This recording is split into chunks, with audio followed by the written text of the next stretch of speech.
This is a free sample of the book. Your Parents Were Wrong, Debunking and Replacing Outdated Advice By Cairo Copeland. Available on Amazon, Audible, and reinventideal.com.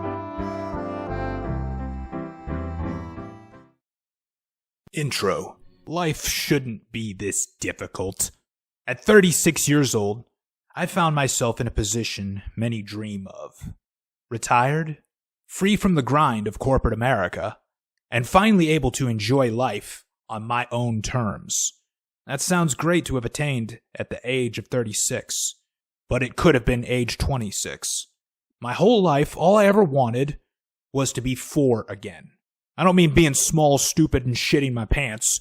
What I mean is, I only wanted to go back to a time when I didn't have any responsibilities or obligations to do things I didn't want to do. Have you ever thought to yourself that you've spent the majority of your life doing what others told you to do, even things you didn't want to? I mean, that's how most people will spend the entirety of their lives. Your first 4 years alive, there isn't much you can do besides play. But once you're old enough for preschool or kindergarten, it begins. The around-the-clock free time is over, and now you must do things that other people tell you to do. On my first day of school, I cried my eyes out. Not so much because I was being separated from my parents, but because I was pulled away from home where I could play with my truck, or build a city out of Legos and destroy it with my Godzilla. At school now, I had bitchy teachers bossing me around, stupid fellow students bullying me, and the adults harassing me to do what they said. When I learned I had 20 years of this shit ahead of me, I cried. So whenever an adult asked me what I wanted to be when I grew up, I'd say, I want to be 4 again. Those were the days without schedules, obligations, or the weight of the world on my shoulders. Throughout my school years, I was fed a steady diet of misinformation about how the world works, and it didn't stop at school. My parents were just as guilty of perpetuating these falsehoods, whether by reinforcing the narratives I learned in school or by introducing entirely new ones of their own. After graduating, I naively hoped to reclaim my freedom, only to be met with the harsh reality of adulthood. College beckoned as the next step in the journey, promising the keys to a successful future. You can be anything you want to be in America, they'd say. So I followed my passion and pursued a degree in acting, a decision I would come to regret as years of my youth slipped away and were pissed away.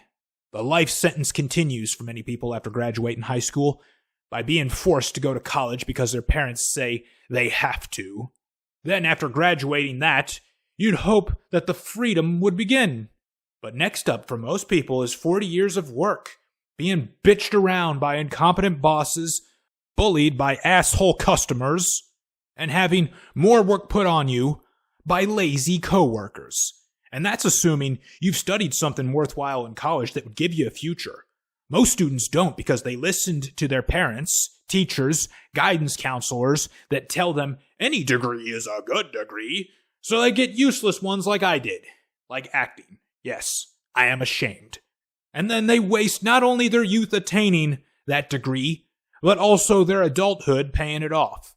With a useless degree in hand, I entered the workforce and quickly realized the harsh truth. Not all jobs are created equal. Not all degrees are created equal.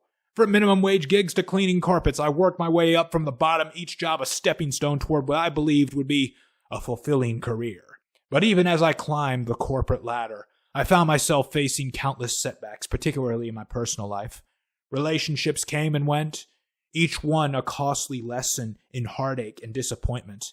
And throughout it all, I couldn't shake the feeling that I had been sold a bill of goods, a false narrative about love, success, and happiness. For many people, age 70 is when they finally attain freedom to be 4 again. They thought it would be age 65, the supposed normal retirement age in America, but inflation, Keynesianism, modern monetary theory ruined that and forced them to work 5 more years. Like most Americans, they only get the freedom for 4 more years and then die at age 74. So you get to do what you want only for the first 4 and the last 4 years of your life. This is particularly true for the boys and men in America today. We're force-fed a grocery list of horse shit specifically to make life easier for women and children at the expense of our own desires and happiness. When a man does things for himself in today's world, he's often called selfish. The act of self-interest can be as harmless as dumping a nagging, bitching girlfriend, or it could be as impactful as taking his own life. Either way, he's vilified as selfish. Even if it's a good thing he's doing for himself, like going to the gym or learning how to talk to women properly. He's either an egocentric douchebag or a socially inept weirdo. Further, when he sacrifices his own desires and does as society demands of him, he is not thanked nor recognized. After all, he's only doing the bare minimum expected from his existence, which is piss it away for the pleasure of others. Light yourself on fire to keep everyone else warm. That is the message the world sends to boys and men today. But hey, you get to be self-interested and enjoy your life for the first 4 and last 4 years of your life, so that makes it even, right? Wrong. Further, that terrible fate only lies in store for those boys who listen to their parents and do what they say. I listened to my parents, teachers, professors, guidance counselors, and all the adults in the room. And where did it get me? At age 26, I was sleeping in a storage unit because that's the only rent I could afford, and I was working as a stripper. Thanks for the great life advice, adults. Fuck y'all. In my desperate starvation, not only for food, but also for the correct information that would allow me to earn enough money to buy food, I obsessed on the topic of money. I crawled into the public libraries, reading every book on the subject of money, finance, investing, taxes, how to make money, how to grow it, how to protect it, etc. This obsession led me to be proficient and literate in finance, which eventually helped me break into the financial services industry. 2 years later, I became a financial advisor, finally making a decent wage, and did that for 5 years after. During those 5 years, I eventually squirreled away enough money to buy my own business, a laundromat, that would ultimately pave the way for my early retirement.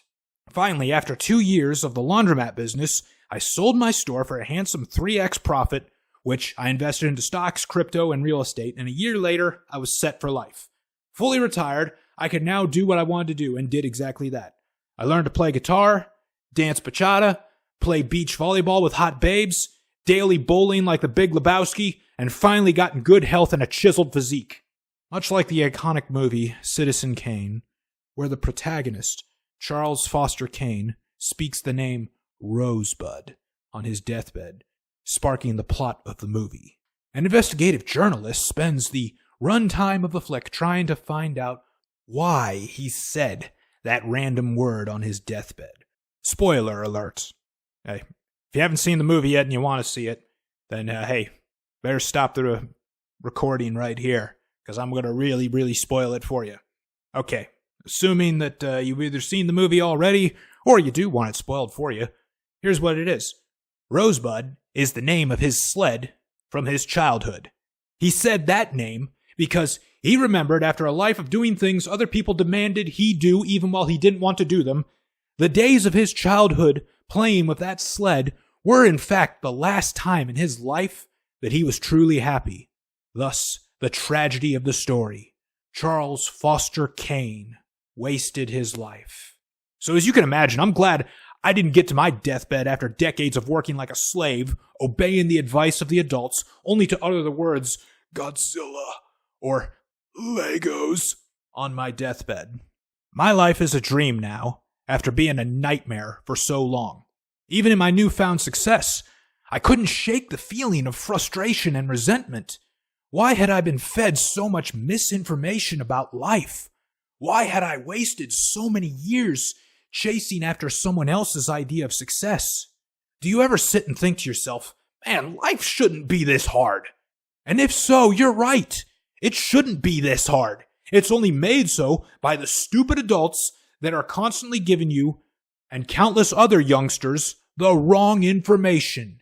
They feed you old, outdated advice like, get good grades in school so you can go to college and get more good grades, then use that to get a good job with a 401k and diversify in stocks and bonds, and then at age 65 maybe you can retire. Or they give you advice that once was true but no longer is, like Work hard and your boss will notice, then give you a raise or promote you. They tell you feel-good advice like, well, son, if you want the girls to like you, just be nice to her, bring her flowers, and carry her books for her at school. Or even worse, they'll tell you, children are such a blessing and you should have them early and often. Don't worry about the money, have more kids than you can afford. That's what's led me to write this book, a no-holds-barred account of my experiences, insights, and hard-won wisdom. I'm not out to settle old scores or seek revenge. Rather, I'm on a mission to arm others with the knowledge they need to navigate life's challenges and carve out their own path to success. So if you're tired of being fed a steady diet of lies and half-truths, if you're ready to take control of your destiny and live life on your terms, then this book is for you. Consider it my gift to you, the wisdom I wish I had been given when I was just starting out. Because I tell you what, never in the history of the world has there been a time when the adults and authorities believed in dogmas and doctrines that were so incredibly wrong. Some of it is innocent ignorance, yes. Maybe what they're telling you is what worked in their time. But if you follow what they say, you will fail where they succeeded. You cannot do what your parents did for education, career, investments, housing, romantic relationships, and starting families. The school system is different. The workforce is different. The investment and housing markets have changed. The dating scene is warped and mutated beyond recognition. If you do what they did, you will find failure where they found success. Sometimes the bad advice passed down from parents is due to stupidity or gross incompetence. If you're my age, you had boomers for parents, and boomers are perhaps the worst generation to ever live. If you've heard the poem, hard times make strong men make good times make weak men, and weak men create hard times, you understand why. Because the World War II generation is known as the greatest generation, as they lived through the hardest times, making them strong. The children they raised after winning the war were the baby boomers, raised in the best of times, making them weak. And these weak, pathetic boomers have now made the hardest times for all future generations to endure. Perhaps what is the worst curse inflicted upon us by the weakness of the baby boomer generation is their love of comfort being greater than the love for their own children. They refused to have difficult conversations and dish out tough love to their kids because those will be uncomfortable conversations to have. For example, my parents never told me that my dream of being an actor was stupid or that pursuing a degree in acting was a waste of time and money. And that's because my young, dumb mind and heart were set on it, so having a conversation like that would be a difficult one to have. They were too lazy to do it and didn't want to have it, thus I pissed away several years of my youth and thousands of dollars on that trivial pursuit. Another example was my sister, who became a lazy drug abuser in her late 20s. My parents constantly had to bail her out of jail and flush money down the drain to keep her from being evicted or incarcerated. In a rare turn of events, they once asked me how to handle the problems with her. My response was that the best thing for them to do was to cut her off cold turkey immediately. And my mother immediately shit herself with an overreaction of emotion about how she could never do that because she loves her daughter. And I told her, no, you don't. You love not having an uncomfortable and difficult conversation more than you love your daughter because you know I'm right. And that was the last time I ever spoke to my parents. How do you know if advice is good? Do you like what you hear? If so, then it's really bad advice. But what if you hate what you hear? In that case, it's really good advice. As you read this book, you may not like what you hear, but that's how you know it's really good advice. So brace yourself. We've got centuries of horse shit to debunk. Thank you for listening to this free sample of the book Your Parents Were Wrong, Debunking and Replacing Outdated Advice by Cairo Copeland. Available on Amazon, Audible, and reinventideal.com.